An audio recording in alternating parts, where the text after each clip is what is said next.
আসসালামু আলাইকুম। তো আমি যে অঙ্কটি বোঝানোর কথা আগের ভিডিওতে বলেছিলাম, দেখুন এটা হচ্ছে পরিধির একটি অঙ্ক। যারা চাকরি প্রত্যাশী রয়েছেন, অর্থাৎ যে কোনো 11 থেকে 11 বলবো না, আমি হচ্ছে নবম থেকে 20তম গ্রেড যে কোনো চাকরির পরীক্ষায় প্রিলিমিনারি এবং রিটেন উভয় পরীক্ষাতেই এই অঙ্কটি দিয়ে থাকে। তো একটু অঙ্কটা জটিল হওয়ার কারণে অনেকেই বুঝতে পারেন না। তো আমি এই ভিডিওতে অঙ্কটি সুন্দর করে বুঝিয়ে দেব। আপনারা একবার দেখলেই আশা করি অঙ্কটি বুঝতে পারবেন।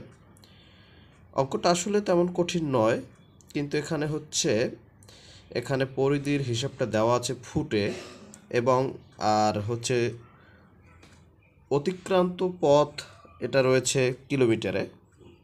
তো যার কারণে অঙ্কটা বোঝার একটু সমস্যা হয়ে থাকে।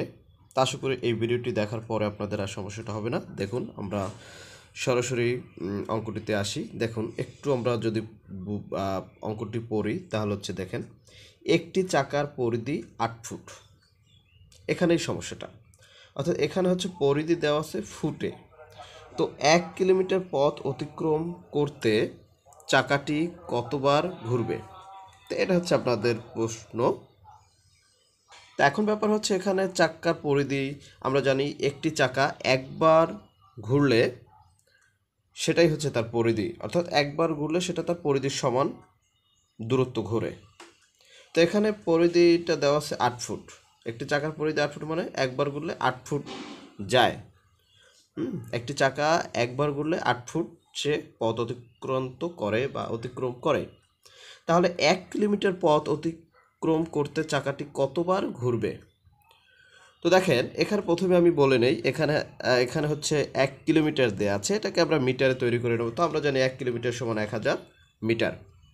তারপরে এখানে যে ফুট রয়েছে, এখন দেখেন 1 কিলোমিটার সমান আমি মিটার করেছি, এখানে ফুট আছে, এটাকেও আমাকে মিটার করে নিতে হবে। তা না হলে এটা ফুট, এটা মিটার। অর্থাৎ আমরা যে কোনো অঙ্কই করতে যাই না কেন, আমাদের এককগুলো একই ধরনের একক করে নিতে হয়। যদি একই ধরনের একক থাকে সেক্ষেত্রে কোনো সমস্যা নেই, কিন্তু এখানে আছে ফুট, এখানে আছে কিলোমিটার। তা আমি কিলোমিটার থেকে সহজেই মিটারে যেতে পারি, কারণ আমরা জানি 1 কিলোমিটার সমান 1000 মিটার। কিন্তু ফুট হিসাবে তো সরাসরি 1 ফুট সমান কত মিটার এটা সরাসরি আমরা জানি না। তো না জানার কারণে আমরা অঙ্কটা পেরে উঠি না। কিন্তু দেখুন আমরা এটা জানি যে 1 ফুট, আমরা 1 ফুট সমান 12 ইঞ্চি, 12 ইঞ্চিতে 1 ফুট, এটা আমরা সকলেই জানি আশা করি। তাহলে 8 ফুট সমান কত ইঞ্চি সেটা আমরা জানি। 1 ফুট সমান যদি হয় 12 ইঞ্চি, মানে 12 ইঞ্চিতে 1 ফুট, তাহলে 8 ফুট সমান কত সেটা আমরা জানি। দেখেন এখানে আমরা জানি 1 ফুট সমান 12 ইঞ্চি, তাহলে 8 ফুট কত, 8 12 96 ইঞ্চি। আমি এটা পেলাম ইঞ্চি। কেন ইঞ্চি করলাম? কারণ ইঞ্চির সাথে এটা আমি ইঞ্চিতে পরিণত করে নিলাম, এর কারণ ইঞ্চির সাথে সেন্টিমিটারের সম্পর্ক আছে, যার কারণে আমি এটাকে ইঞ্চিতে করে নিলাম। তাহলে দেখেন 1 ইঞ্চি সমান কত সেন্টিমিটার? 2.54 সেন্টিমিটার। তাহলে আমার এখানে 8 ফুটে কত ইঞ্চি? 96 ইঞ্চি। তাহলে আমি 96 ইঞ্চি বের করতে পারি যে কত মিটার হয়। 96 ইঞ্চি বের করা যা 8 ফুট বের করা একই তো কথা। তো দেখেন এখানে 1 ইঞ্চি সমান 2.54 সেন্টিমিটার আমরা জানি। অতএব 96 ইঞ্চি সমান 2.54 গুণ 96 সেন্টিমিটার, এটা সেন্টিমিটার হয়ে গেল। তো এটাকে যদি আমি 2.54কে 96 দ্বারা গুণ করি, তাহলে 243.84 সেন্টিমিটার। তো আমরা ইজিলি 96 ইঞ্চিতে কত সেন্টিমিটার সেটা বের করে ফেললাম। এখন আমি আগেই বলেছিলাম যে সেন্টিমিটারের সাথে মিটারের সম্পর্ক রয়েছে। তাহলে দেখেন এখানে 2.437.84 মিটার। এটা তো এটাকে যখন আমি 1000 দ্বারা ভাগ দিব তখন এটা মিটার হয়ে যাবে। কেন মিটার হয়ে যাবে? কারণ এটা আশা করি আপনারা সকলেই জানেন, এটা বলার কিছু নেই। কারণ মিটারের পর ডেসিমিটার, তারপর সেন্টিমিটার। তাহলে আমি সেন্টিমিটার থেকে মিটারে যাব, যেহেতু সেন্টিমিটার থেকে মিটারের দিকে আসব, যার কারণে আমাকে যেহেতু আমি ডান পাশ থেকে বা পাশের দিকে আসছি, যার কারণে 2টা কর, যার কারণে 100 দ্বারা ভাগ করতে হবে। তো 100 দ্বারা ভাগ করলে এখানে 2.4384 মিটার। এটাকে আমি লিখতে পারি 2.44 মিটার। কেননা এখানে দেখুন 2.43 তার পার্ট আছে, তো 8-এর কারণে আমি এখানে আগের সংখ্যাটাকে একবারেই লিখতে পারি 2.44 মিটার প্রায়। তো আশা করি এতটুকু আপনারা বুঝতে পেরেছেন।